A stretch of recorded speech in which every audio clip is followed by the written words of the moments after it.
Hi friends, मैं अनुपुरा कुमार प्रसाद आपका super take institute में स्वागत करता हूं। आज वैदिक भैया के साथ आप सभी एप्लीकेशन ऑफ बीजांग के अनुप्रयोग सीखेंगे। So let's go. मुख्यतः बीजांग के 3 एप्लीकेशन होते हैं।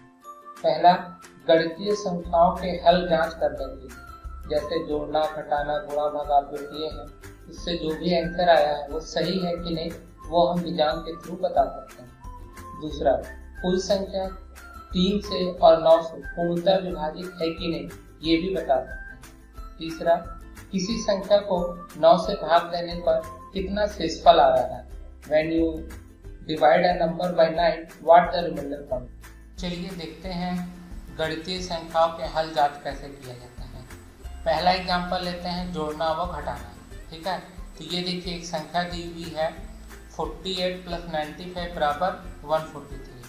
तो सबसे पहले देखिए ये दोनों संख्या आपस में क्या है, जुड़ी हुई है। ठीक है, तो ठीक उसी प्रकार इसका बीजांक निकालेंगे, इसका बीजांक निकालेंगे और दोनों को आपस में जोड़ देंगे। जो भी बीजांक आएगा उत्तर के बीजांक से मिलना चाहिए। तो चलिए करके देखते हैं अपन।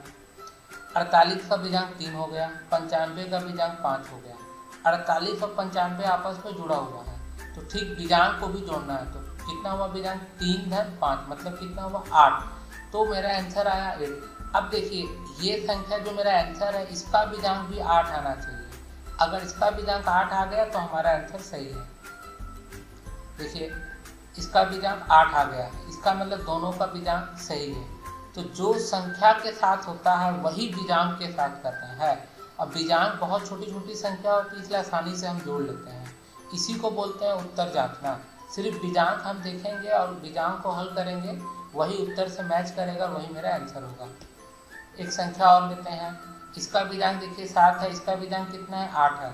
तो 7 8 कितना होगा 15, 5 1 6, तो मतलब इसका बीजांक कितना आना चाहिए आंसर का 6।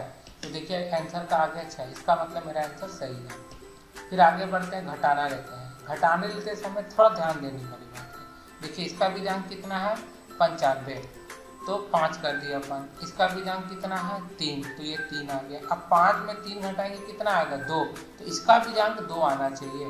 जोड़िए तो 7 4 11 1 1 2, हाँ तो बीजांक तो सही हो गया, मतलब ये मेरा सही है। दूसरा उदाहरण लेते हैं, ये संख्या 41 का बीजांक हो गया 5, 35 का बीजांक हो गया 8। अब यहाँ पे देखें मजेदार चीज मिलेगा देखो, 5 में से जब 8 को घटाएंगे तो मेरा आंसर आएगा -3, निगेटिव में 3, ऋण 3। ठीक है, इसका मतलब क्या हुआ कि बीजांक तो निगेटिव आ गया, लेकिन बीजांक निगेटिव हो नहीं सकता। तो अपन क्या करेंगे, 9 से फिर से घटा देंगे। मतलब 5 - 8 करने पे -3 आया, तो अब इस -3 को क्या करेंगे 9 में से घटा देंगे। तो 9 में से 3 गया कितना आएगा 6, तो बीजांक कितना आया 6। तो इसका मतलब मेरा ये आंसर कितना आना चाहिए 6, देखिए 6 आ गया है मेरा। ठीक है, ठीक उसी प्रकार अगर मान लीजिए बीजांक -1 आया तो मेरा आंसर, तो बीजांक क्या होगा -1 नहीं होगा, 9 में से 1 घटेगा कितना होगा 8। जैसे माइनस बीजांक आया -3, तो कितना हो जाएगा 9 - 3 मतलब 6, तो बीजांक होगा 6। जैसे मान लीजिए बीजांक आ गया -5, तो -5 बीजांक नहीं होगा, कितना होगा 9 - 5 मतलब 4।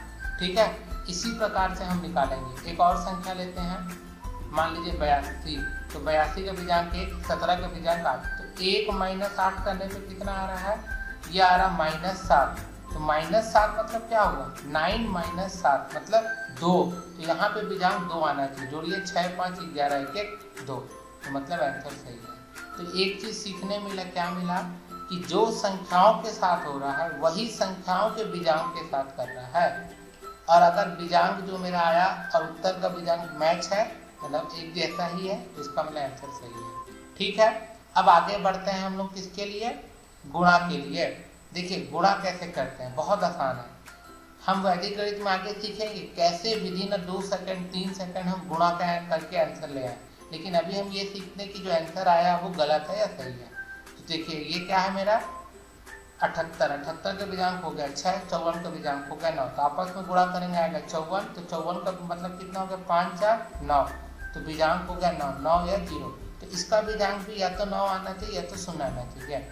तो 4 2 6, 6 1 7 2 9, तो इसका मतलब भिजांक मेरा सही है। ये भी सही, ये भी, मतलब ये मेरा सही है। अगला लेते हैं, इसका भिजांक 2, 91 का भिजांक 1, आपस में गुणा किए 2 आ गया 2, तो मतलब इसका भिजांक कितना आना चाहिए? 2 आना चाहिए। करके देखिए 9 5 14, 14 6 20, 20 मतलब 2, तो ये मेरा सही है। ठीक है, ऐसे ही हम लोग भाग भी करते हैं।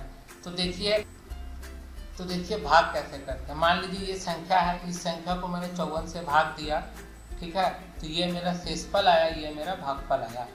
तो देखिए इसको मैं ऐसे लिख सकता हूँ, ये तो आपने पढ़ा ही होगा बचपन में। तो चलिए शुरुआत करते हैं। ये अगर इक्वेशन सेटिस्फाई हुआ, ये समीकरण अगर सही हुआ, तो इसका मतलब जो भी मैंने भागफल और शेषफल लाया है वो सही होगा। तो चलिए करते हैं। 54 का कितना हो जाएगा? 9 भिजांक, इसका कितना हो जाएगा? 2 हो जाएगा, इसका भिजांक कितना हो जाएगा? 4 हो जाएगा। तो इन दोनों को आपस में क्या करेंगे? गुणा करेंगे। ठीक है, तो इन दोनों को आपस में क्या करेंगे? गुणा करेंगे। तो 9 दूनी 18, 18 और ये कितना हो गया? 4। ऐसा 9 को मैं शून्य भी मान सकता हूँ, तो ये कितना हो जाएगा? 0 गुणित 2। तो या तो आप 18 बोलिए या तो 0 बोलिए, क्योंकि 18 मतलब 1 8 9 हुआ, तो 9 तो 0 नहीं होगा। इसका मतलब भिजांक कितना आ गया? 4। और इसका भिजांक निकालिए 4, तो इसका मतलब ये दोनों से आपस में बराबर है, इसका मतलब हमने जो भाग दिया है वो सही है। चलिए कुछ और क्वेश्चन प्रैक्टिस करते हैं। ये देखिए इतना बड़ा समीकरण दिया, अब फटाक से बता सकते हैं कि ये गलत है कि नहीं। कैसे? सिर्फ भिजांक निकालिए और भिजांक को हल करिए। चलिए 2 4 5 का भिजांक 2, 6 7 5 का भिजांक 9, 65 का भिजांक 2, 654 का भिजांक 6, 6500 का भिजांक 8 और इसका भिजांक हो गया 8। अब इसको क्या करना है? देखिए 2 गुणित 9 गुणित 2 गुणित 6 धन 8 माइनस 8। तो ये देखिए ये 8 माइनस 8 0 हो जाएगा। ठीक है, और यहाँ 9 है, 9 मतलब शून्य, तो 0 का जब गुणा करेंगे तो पूरा शून्य, तो ये भी पूरा शून्य, ये भी पूरा शून्य, तो भिजांक कितना आया? शून्य। तो अगर इसका भिजांक भी शून्य हुआ तो ये समीकरण मेरा पूरा सही है। इसका भिजांक देखिए शून्य, भिजांक निकालना मैंने सिखाई था, निकाल सकते हैं। तो देखिए इतना बड़े सवाल को विद इन अ सेकंड हमने कैसे चेक कर दिया, इसी को बोलते हैं भिजांक का एप्लीकेशन। चलिए अब आगे बढ़ते हैं। अब ये सीखते हैं कि कोई संख्या 9 से और 3 से पूर्णतः विभाजित है कि नहीं, ये कैसे पता लगा। तो बहुत सिंपल सा तरीका है। यहाँ मैंने 3 मुख्य बिंदु दिया है, पर इसको मैं बहुत आसानी से समझाता हूँ।